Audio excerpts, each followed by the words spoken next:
श्री कृष्ण और सुदामा की अनोखी मित्रता गरीबी का रहस्य।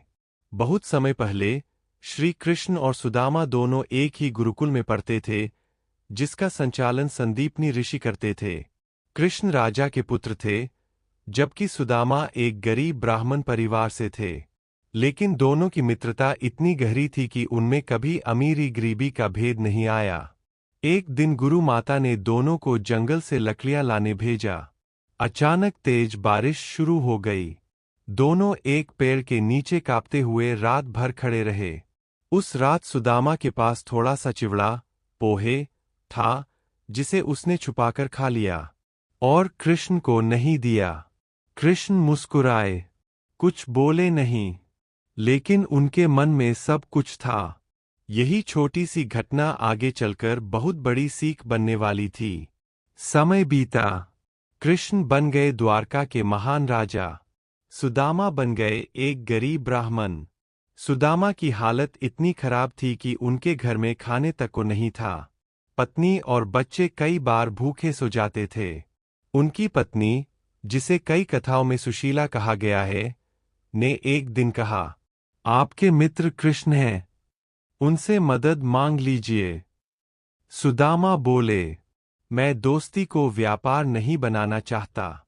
लेकिन जब बच्चों की भूख देखी तो उनका दिल पिघल गया। बहुत सोचने के बाद सुदामा द्वारका जाने के लिए तैयार हुए।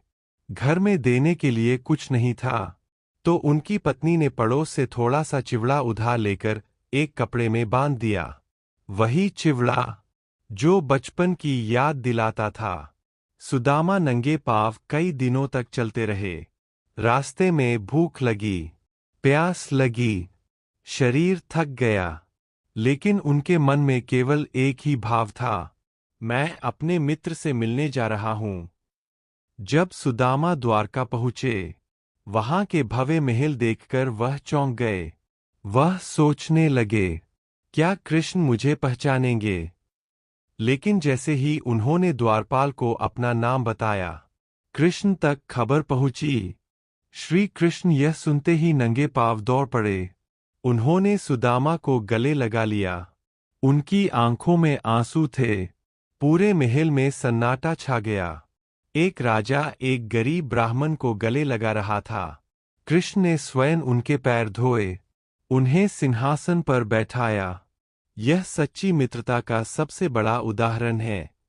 कृष्ण ने मुस्कुराकर पूछा, मित्र, मेरे लिए क्या लाए हो? सुदामा शर्माते हुए चुप रहे, लेकिन कृष्ण ने खुद वह पोटली छीन ली और बड़े प्रेम से चिवड़ा खाने लगे। हर निवाले के साथ उनका चेहरा खिल उठता, क्योंकि यह भोजन नहीं, प्रेम था। इतना सम्मान, इतना प्रेम मिलने के बाद भी सुदामा ने कृष्ण से कुछ नहीं मांगा। उनके मन में था, सच्ची दोस्ती में मांगना नहीं होता। जब सुदामा वापस अपने गांव पहुंचे, तो उन्होंने देखा, उनकी झोपड़ी अब एक सुंदर महल बन चुकी थी। उनके बच्चे अच्छे वस्त्रों में थे। उनकी पत्नी प्रसन्न थी। यह सब कृष्ण का आशीर्वाद था। अब सबसे महत्वपूर्ण बात, जब कृष्ण इतने शक्तिशाली थे, तो सुदामा पहले से ही गरीब क्यों थे? इसके पीछे गहरे कारण हैं। एक, कर्म का फल। हर व्यक्ति अपने पिछले जन्म और वर्तमान कर्मों का फल भोगता है। सुदामा की गरीबी उनके कर्मों का परिणाम थी। दो, अहंकार से बचाने के लिए।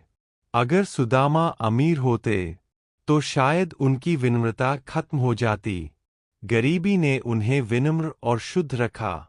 तीन, भक्ति की परीक्षा। कृष्ण यह देखना चाहते थे, क्या सुदामा बिना किसी स्वार्थ के मुझे प्रेम करते हैं?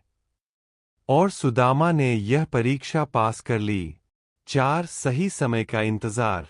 भगवान हमेशा सही समय पर ही देते हैं। जब सुदामा पूरी तरह योग्य हो गए, तब उन्हें सब मिला। पांच, सच्ची दोस्ती का उदाहरण बनाना। अगर सुदामा पहले से अमीर होते, तो यह कहानी इतनी प्रेरणादायक नहीं बनती।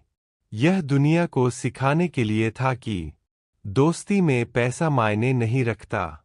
सच्चा प्रेम सबसे बड़ा धन है। इस कहानी से मिलने वाली सीख। सच्ची दोस्ती में स्वार्थ नहीं होता। भगवान भाव देखते हैं, वस्तु नहीं। धैर्य रखने वालों को सही समय पर फल मिलता है। गरीबी भी कभी कभी ईश्वर की योजना होती है। सुदामा गरीब थे, लेकिन वास्तव में वे दुनिया के सबसे धनी व्यक्ति थे, क्योंकि उनके पास कृष्ण जैसे मित्र थे। और कृष्ण राजा होकर भी सबसे अमीर नहीं थे, क्योंकि उनका सबसे बड़ा खजाना था सुदामा का प्रेम।